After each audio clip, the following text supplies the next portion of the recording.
Boa tarde a todos, novamente, né? Agora a gente vai tratar um pouco, talvez, de um tema polêmico, que são as equações matemáticas no ensino de física, né? Se a gente for pensar nas equações, aqui eu trouxe só um exemplo, mas poderia ser outras, é, a gente pode trabalhar conceitualmente com elas de várias formas, né? Então a gente poderia, por exemplo, começar com momento, ao invés de começar com força. Então, elas nos dão algumas liberdades de sequência de conteúdos que a gente poderia trabalhar, né? Não necessariamente aquelas que a gente vê padrão, né?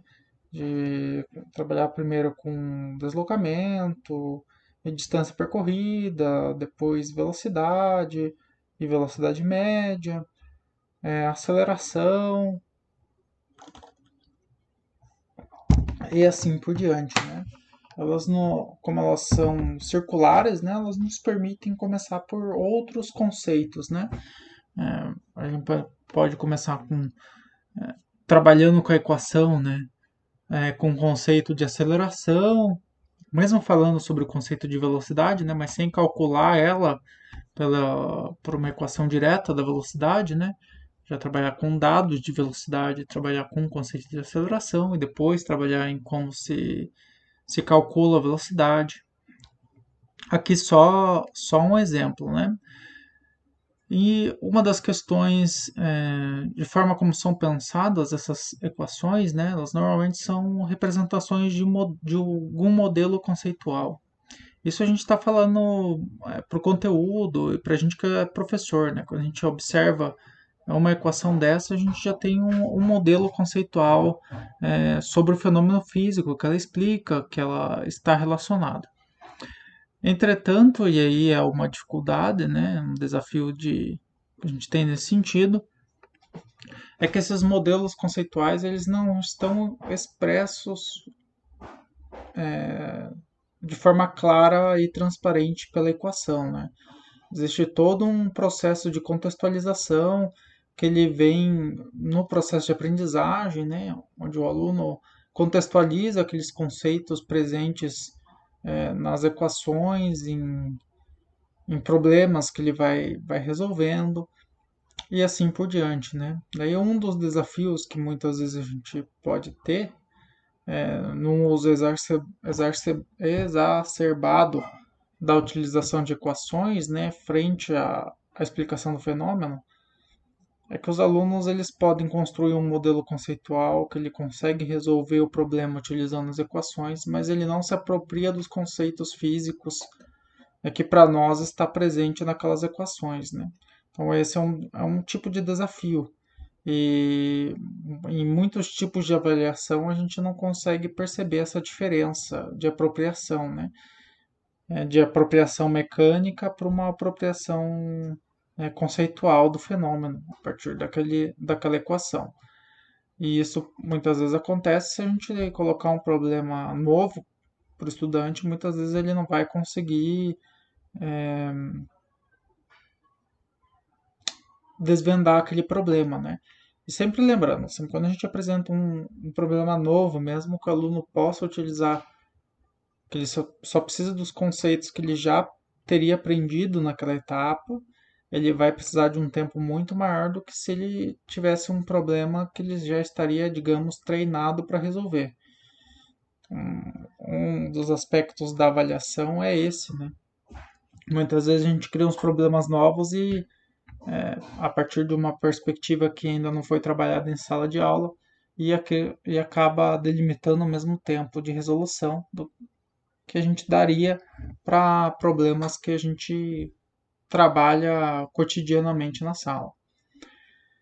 Então, essas equações elas também têm um potencial explicativo muito grande, né? E isso também vamos falar assim, os alunos também creem nessas questões, né? Que as equações elas têm um potencial explicativo, porque se a gente for ver da forma como elas são usadas ou da forma como é aparecida em sala de aula, sabendo essas equações se consegue resolver qualquer problema que apareça na frente do estudante, né? Qualquer problema é o exercício.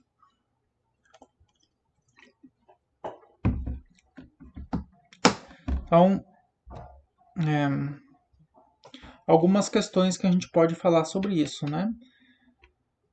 As equações elas podem facilitar a aprendizagem, no sentido que elas são uma síntese desses conceitos, né?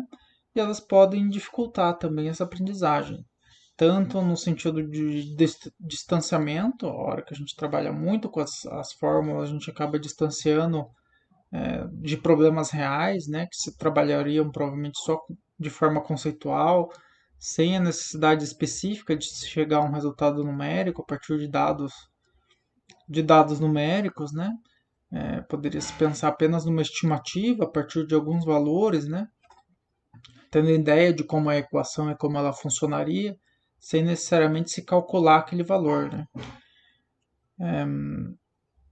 Então, esse trato com a matemática e dessa linguagem, né? Mesmo muitas vezes ela parecendo muito clara para a gente, ela não é para os alunos.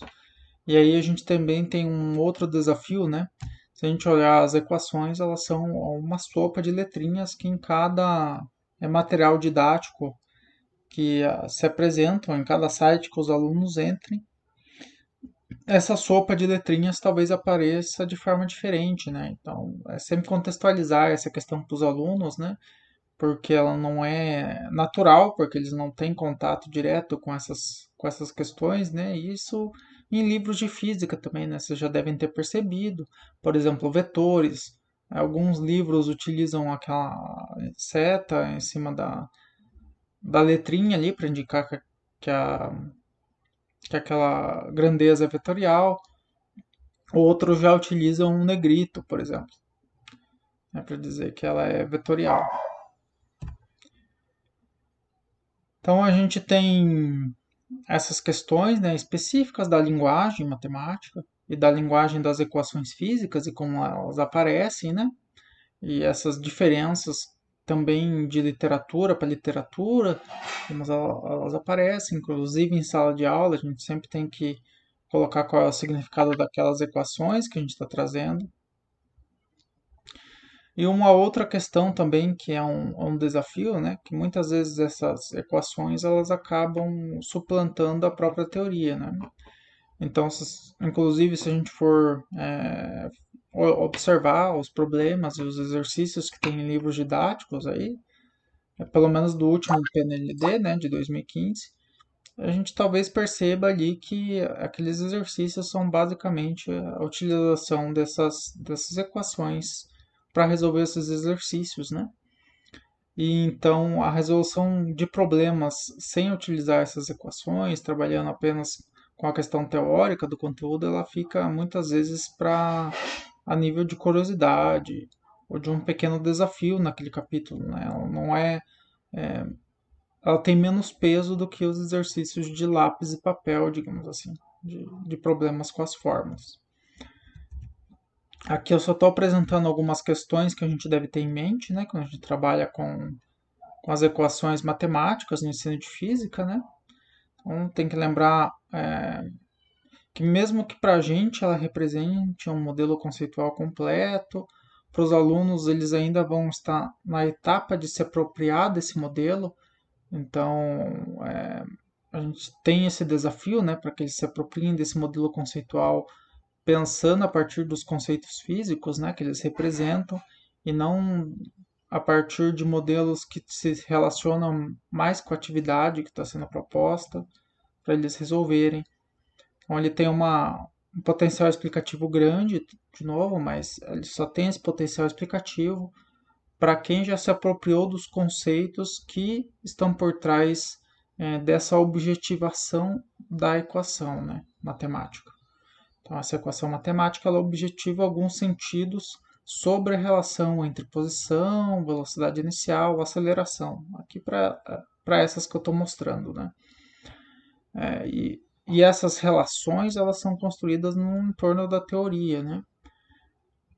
A gente quando observa essas equações a gente já tem esses sentidos prontos, né? Dessas relações.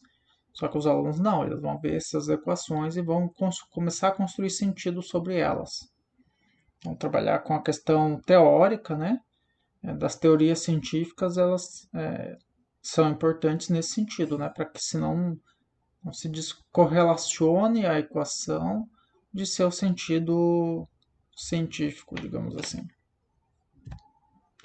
Aqui, alguns cuidados que a gente já comentou, com as referências aqui, né? Então, novamente, só cuidado para que as equações matemáticas não se tornem um fim por si mesmo, né? No ensino de física. Lembrar que elas sim carregam esses conceitos, esses princípios físicos, né? Mas elas carregam para o professor, né? Que ele já se apropriou daquele conteúdo. Então, ao trabalhar com os alunos, deve ser recontextualizada, se trabalhar conceitualmente essas equações, né? Não apenas em sua aplicação a partir de determinado exercício. Então, a princípio é isso e até a próxima.